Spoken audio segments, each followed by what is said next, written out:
YSR Congress party వాళ్ళు చేస్తున్నటువంటి ఆరోపణలు ఏవైతే ఉన్నాయో ప్రధానంగా వాళ్ళు చేస్తున్నటువంటి ఆరోపణలు ఎలక్షన్ కమిషన్ మీద వాళ్ళు ఆరోపణలు చేస్తూ ఉన్నారు. అట్లానే ప్రతిపక్ష పార్టీల పైన కూడా ఆరోపణలు చేస్తూ ఉన్నారు.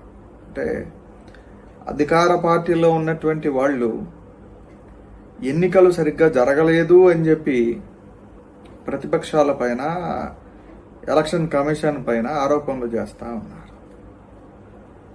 వీటిటన్నిటికల్లా కారణం వాళ్ళకి ఎక్కడో ఏదో తెలియనటువంటి భయం.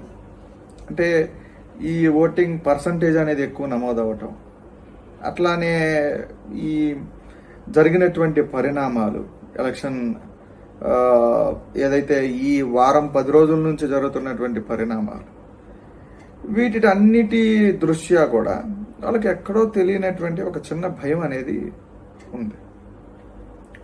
ఆ భయం వాళ్ళకి ఎక్కడ కూటమికి స్వింగ్ అవుతుందో, ఎక్కడ కూటమి వైపు తిరుగుతుందో అన్న భయంతో వాళ్ళు ఆరోపణలు చేస్తూ ఉన్నారు.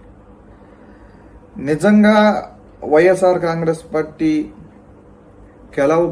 గెలుస్తుంది, వాళ్ళు చెప్పినటువంటి 175కి 175 స్థానాలు వైఎస్ఆర్ కాంగ్రెస్ పార్టీకి వస్తాయి అని చెప్పి వాళ్ళు గనక, వైఎస్ఆర్ కాంగ్రెస్ పార్టీ వాళ్ళు గనక భావిస్తూ ఉంటే ఈ రోజున వాళ్ళు అంత ధీమాగా ఉన్నప్పుడు ఇలాంటి ఆరోపణలు చేయాల్సినటువంటి అవసరం లేదు. ఎందుకంటే వాళ్ళకి అంత ధైర్యం ఉన్నప్పుడు, అంత ప్రజల మీద అంత కాన్ఫిడెన్స్ ఉన్నప్పుడు, మాకే ఓటు వేశారు అని అంత కాన్ఫిడెన్స్ ఉన్నప్పుడు వాళ్ళు ఎలక్షన్ కమిషన్ మీద లేకపోతే ప్రతిపక్షాల పైన ఈ రకమైనటువంటి ఆరోపణలు చేయాల్సిన అవసరం లేదు.